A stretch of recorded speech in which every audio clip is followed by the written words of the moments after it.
रावण केवल एक अहंकार के वीर से बार बार माता ने उनकी गलती, जो महाराज रावण की, जो शायद उठा लेने जाने में उनकी गलती बार बार माफ कर रहे, लेकिन महाराज रावण एक अहंकार के वीर वो सोचते जाते, अरे हमारे जो दोनों संतान हैं और दोनों तो तीर की लड़ाई में आगे बढ़ते गए, लेकिन अब हमारे अहंकार रहेगी और हम इस अहंकार चलाते रहेंगे।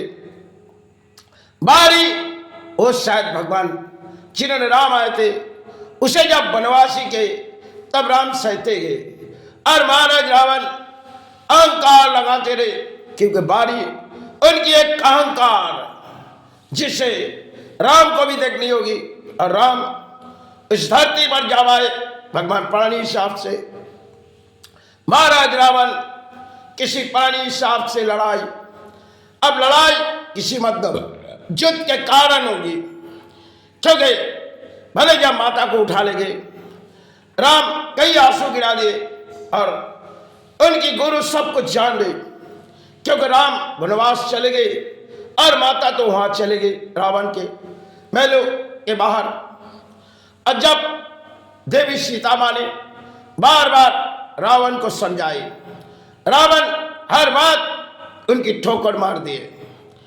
ठोकर मारने से सब अहंकार और बढ़ते गए। उनकी परिवार भली समझाती नहीं रावण के, उनके पास लौटा दो, नहीं तो ना ये महल बचेगी, ना आपके संतान, सब मिट जाएंगे। कई आंसुओं के बारात इस घर के चौखट तक आ जाएगी, लेकिन फिर भी उन परिवार के बात सुनी नहीं, क्योंकि उन्होंने भली अच्छी कही रावण को। रावण भले अहंकार के वीर थे और तीरों के लड़ाई में तो रावण बहुत ही आगे। मेघनाद को रावण ने चुनी, जो अपने मेघनाद, एक तो हम जैसे महावीर है और मेघनाद भी तीरों की लड़ाई में महावीर है, लेकिन हमें कोई मिटा नहीं सकते। लेकिन रचाई खेल रामायण जो वाल्मीकि ने सब कुछ तैयार करके रखे, रावण के लिए अहंकार मिटाएगी और राम को कई आंसुओं से गिरानी पड़ेगी और माताओं को कई आंसू गिरानी पड़ेगी।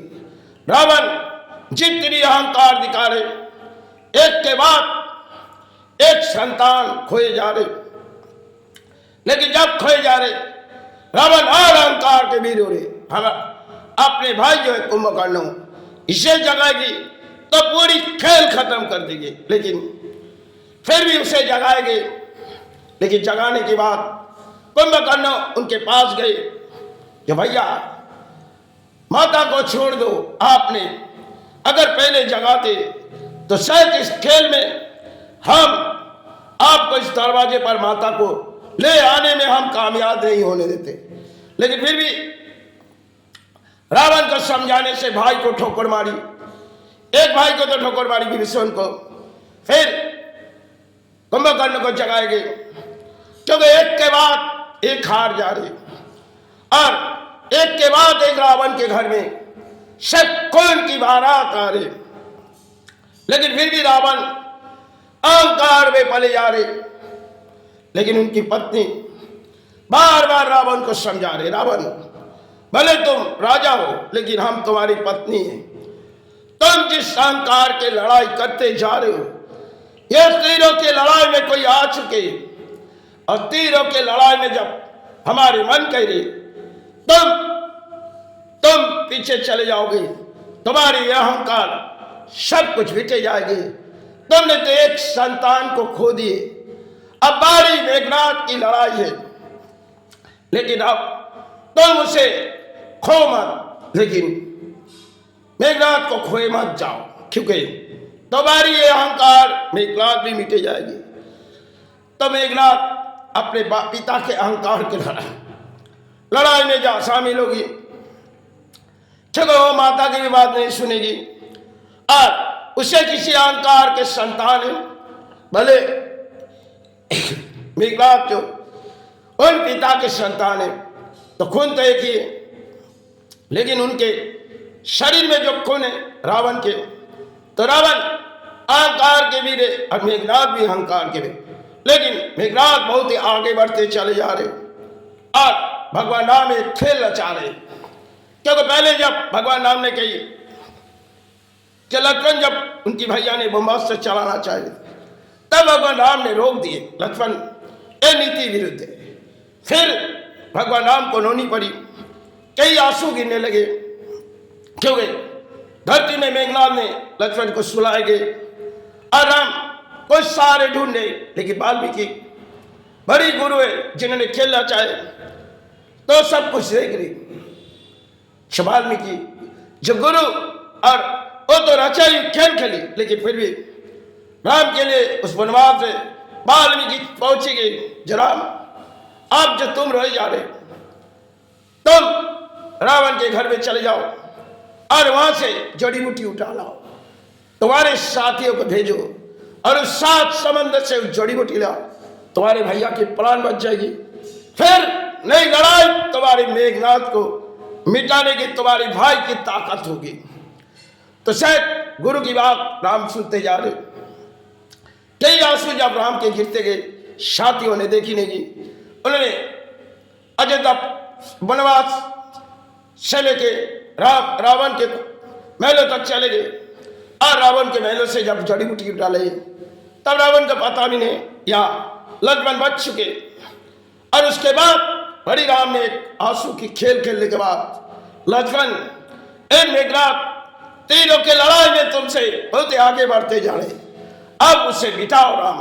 लक्ष्मण इसे मिटाना तुम्हारी काम है, तुम पहले इसे मिटाओ, फिर पिता की बारी होगी तो हम उनके तीर जरूर सहारे करेंगे, क्योंकि गुरु की आशीर्वाद तुम्हारे हाथ तुम्हारे पास भी है और हमारे पास भी है। गुरु ने जब निर्देश देके इस वनवास से जी तब रचाई खेल गुरु ने किए। अब बारी मेघनाथ को मिटाओ, उसके पास जितनी अस्त्र चलाने दो राम, लक्ष्मण चलाने दो, फिर बारी हम चुनेंगे जो किस तरह उसे मिटाओगे। तो रावण मेघनाथ को किस तरह मिटाएगी? लक्ष्मण तीर जितने चलाए गए मेघनाथ ने, उस तो कई मेघनाथ के पास आ चुके। तब राम ने बड़ी सोच ली, जब वो जितनी भी वीर है उसे मिटानी होगी, क्योंकि उन्होंने कई हासिल तो की, अब उसे नाकाम करो। लक्ष्मण तीर आगे बढ़ाओ और तीर की निशान उनके शरीर पर लगा दो। तब भैया की बात सुनी और जब एक एक अस्त्र लक्ष्मण भैया ने चलाए तो शायद मेघनाथ जमीन में गिर पड़े और गिरने के बाद कई आंसुओं के बारात मेघनाथ के घरों पर से चले गए, रावण के घर पर। अल्लाह की ने कहने लगे, देखो तुमने अपनी संतान को भी खो दिए, जिसे हमारी एक चाहत थी उसे भी तुम्हारी अहंकार में मिटा दिए। अब मैं किससे लेके रहूं? फिर भी रावण अहंकार लड़ाई करते जा रहे, क्योंकि बारी अब मेघनाथ की भी मिटे गई। अब वो सोच रहे कुंभकर्ण जगाने से हम इस मोड़ पे खड़ी हो जाएगी, शायद धरती में हम रावण और हमारी अहंकार कोई मिटा नहीं सकते। लेकिन परिवार कह रहे, देखो अब इस घर आंसुओं की बारात आ गई, तुमने बोला इस घर में सब तो चले गए, सब तो मिटेंगे, तुम्हारे भैया चले गए, अब वो भी चले गए, अब तुम किसे लेके रहोगे? फिर भी रावण अहंकार लड़ाई लड़ते गए और लड़ते लड़ते वाल्मीकि कह रहे, राम तीरों ढूंढो, उनके तीरों उनके मेलों में पड़े, जिस तीर तुम तलाते जा रहे हो उसे मिटाने में उस ब्रह्मांड में अस्त्र उनके घरों में पड़ा है, जो शायद ब्रह्मा ने उसे दिए, और उस दानों के अस्त्र ढूंढो और जो तुम्हारे साथी को भेजो और पहले उनके हृदय को मारो, पहले उनकी रथ तोड़ो, उनके तीर की जो धनुष्वान तोड़ो, फिर आस्ते आस्ते राम आगे बढ़ो, फिर उसके मिटाओ। जड़ परिणाम रावण को मिटानी होगी और राम तीरों की लड़ाई में आगे बढ़ते सब पूरी तीर राम चलाते जा रहे। वाल्मीकि एक एक लफ्ज कहते जा राम अब के जंग के लड़ाई में मेघनाथ तो मिटेंगे, अब बची रावण। उनकी तीर महलों में जाओ और भेजो साथी को, तीर उसकी ढूंढो और उसकी घरों में पड़े हुए तीर उसे चलाओ, लेकिन पहले उसकी हिदायत तोड़ो, फिर रावण मिटेगी। राम ने गुरु के निर्देश से वही तीर चलाए। तब ब्रह्मांड में उस तीर चलाने से महाराज रावण मिटेंगे, क्योंकि अहंकार के जिद थे। और वाल्मीकि ने सब कुछ रचाई दिए, क्योंकि वाल्मीकि उनके गुरु है और रचाई हुई रामायण खेल उन्होंने की। लेकिन फिर भी रावण ने किसी अहंकार नहीं छोड़ी और आंसुओं के बाद उस घर तक रोएंगे। जब रावण नीचे गए मंदाकिनी, उन्होंने वहां चाप शब्द तो मिटे गए, इस घर शमशान हो गए, इस घर आंसुओं के बारात हो गए, अब हम किससे लेके रहो। परिणाम वो तो गुरु है, लेकिन सब कुछ थे, उनकी कोई दोष नहीं दिए, क्योंकि अहंकार उनकी पति की थी और वो जान बैठी थी। वो शायद जान बैठी थी तो जानने से फिर भी उनकी बात कोई नहीं सुनी, सब जड़ रावण के मिटा दिए गए भगवान राम। माता ने अग्नि प्रतीक्षा किए, फिर अयोध्या लौटी, फिर एक लड़ाई अपने संतान से हुई। बड़ी रामायण एक रचाई खेल वाल्मीकि ने, जैसे राम को आगे तीर दिए इसे रावण को मिटाने के लिए, फिर किसी तीर उनके संतान को सिखाए और इस तीरों के बारे में उनको भी कुछ सिखाए। जब अयोध्या राम ने पहुंची और किसी तीरों की लड़ाई में शामिल होने के लिए उनकी संतान को पली, बड़ी एक रचाई खेल राम की और रावण की थी, फिर भी एक लड़ाई किसी मध्यम संतान से हुई थी। ये बड़ी अचाई खेल वाल्मीकि ने किस तरह रामायण लिखी जड़ वही जान पाए। चलो भगवान राम से चरणों में सिर प्रणाम जना के, माता से प्रणाम जनाते, देवी से तब जो भी हुई मुझसे भूल हुई क्षमा मांगते।